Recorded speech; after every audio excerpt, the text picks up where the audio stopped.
So I don't remember exactly where I had the Raptors finishing in my standings prediction, but it definitely wasn't towards the top. I think it was 5th or 6th, because I just didn't believe in the offense, and as of right now, they're making me look foolish. They're 10th in offensive rating, and while I did suspect that Siakam was going to do more, I did not expect him to, through 5 games, be one of the best players in the league. I mean, right now, there is a blueprint for Pascal to be maybe not an MVP conversations, I mean, maybe even that, I don't know, but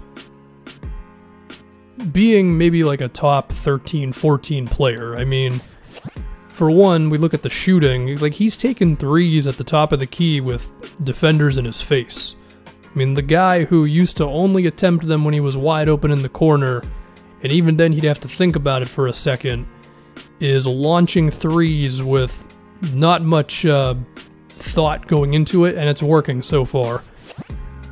All of the stuff of him beating dudes off the dribble and busting out the spin moves and then going into post-ups and doing all that stuff, he seems to have gotten a little better at all of that. He's just a little faster, a little craftier, a little better of a ball handler. He's probably a little stronger, even if he doesn't look drastically different.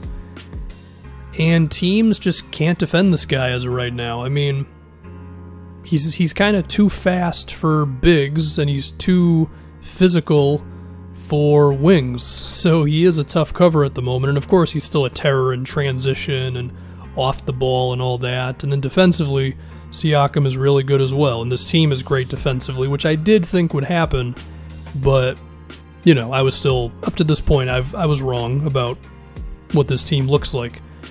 So we're just going to have to see if Siakam can maintain this all season. I mean, he's probably not going to shoot almost 45% from 3 on 5 a game, but he's definitely better than he was.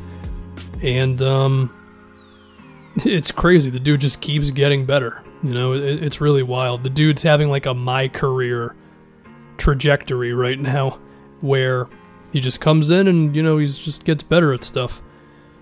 But of course, other things have happened. For one, Kyle Lowry up to 21 points a game, shooting 9 threes a game.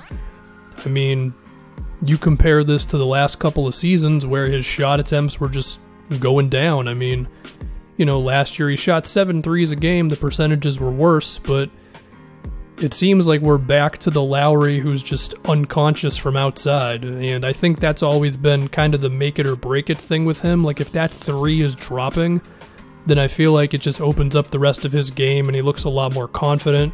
He's up to 6 free throws attempted as well. So, I mean, that's the formula right there. If you're good on threes and you're getting to the basket and getting fouled, then that's going to do a lot of stuff for your offense. And if you have Lowry and Siakam putting up over 20 a game, then yeah, it makes sense why this offense has been so good. But we've had other things. We've had Van Fleet, who has carried over a lot of that shooting energy from the postseason, where he's shooting 40% on threes, and he's another guy who will attempt it even if someone's in his face or whatever. But we also have to talk about OG, because this to me is perhaps, among everything, this may be the one thing to like be really, really excited about, because we didn't really know what was going to happen with OG. You know, he missed, what, basically all of last season. I mean, he played 5 games regular season, didn't appear in the playoffs, yeah. He's looked good. I mean, he's been making his threes, but he's also been doing a little bit of stuff off the dribble. Now, it's nothing too crazy, but, you know, he's been attacking the occasional closeout and things like that. I mean, he's attempting like 2 shots a game off of 1 dribble, and basically 2 again off of 2 dribbles. That's what NBA.com tells me.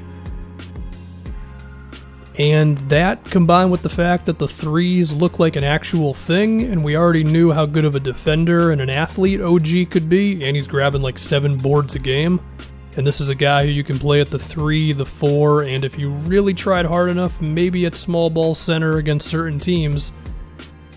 Does that make OG's potential kind of limitless? I mean, I don't want to get too carried away off of the guy taking a couple dribbles and us being 5 games into the season, but if he's going to be making threes and he's actually going to have somewhat of a pulse off the bounce, not in terms of ISOs and pick and rolls, but just, you know, being able to do a little bit, then I think that's an avenue for him to get to like maybe 15 points a game. And if he can do that, and he can be the defender that he pretty much already is, and just keep on getting better there, then that's kind of a hell of a player. I mean, is it ridiculous to say that he could be like the next Robert Covington?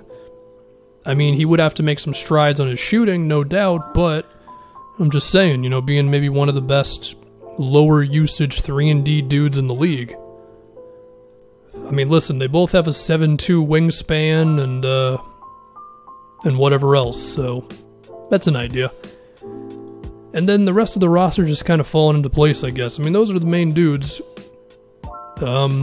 If we want to have any concerns, Marc Gasol hasn't really shot much, and he hasn't made much of anything. I don't know. I mean, I feel like Gasol could average 10 points a game, and his impact would still be felt in the on-off numbers and the defense and his abilities as a playmaker and all that. But yeah, this team is good, man.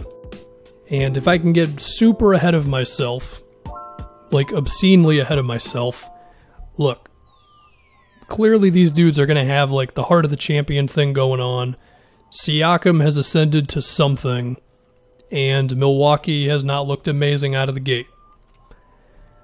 Is it ridiculous to... It is unlikely, but how ridiculous is it to believe that we are in whatever it would be, April, May, and suddenly the Raptors have found themselves in a conference finals against the 76ers. And before we know it, it's like a 2-2 series or something. Like, am I predicting that will happen? No. But the chances of it happening are perhaps higher than we could have foreseen 5 games into the season. Other things that are interesting, I mean, the thing that was talked about all season, or in the offseason, which was just what is Masai going to do?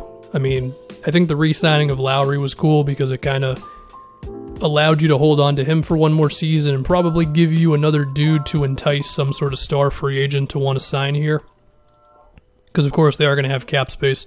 They have decisions to make between Gasol, Ibaka, Van Fleet, and stuff. But it is, as of right now, you got Lowry, OG, and Siakam just locked up for... Well, in the case of Siakam, until the mid-2020s. But, you know, with Lowry and OG, it's at least like 1 or 2 extra seasons. And it just gives you more time to kind of figure things out. I mean, could they make some sort of move to fortify themselves this season? Yeah, potentially. But they could also just be looking towards free agency. I mean, this upcoming class is not exactly loaded. But 2021... I mean, the big one is Giannis. That's the one that's been talked about, and, I mean, you know, whether it's Giannis or whoever else, it could be Kawhi, funny enough, but, between Lowry, Siakam, and just, hopefully, continued success, maybe the Raptors would really be, in contention for some sort of star free agent, and if that's the case, well, then you're off to the races with that dude, Siakam, if Lowry can keep aging pretty well. So, it's all interesting stuff. But as far as this season is concerned, they look pretty good. The offense is a lot better than I thought it'd be. And, hey, listen, as a Celtics fan, I don't want to see this team in the postseason. So, they're good, no doubt.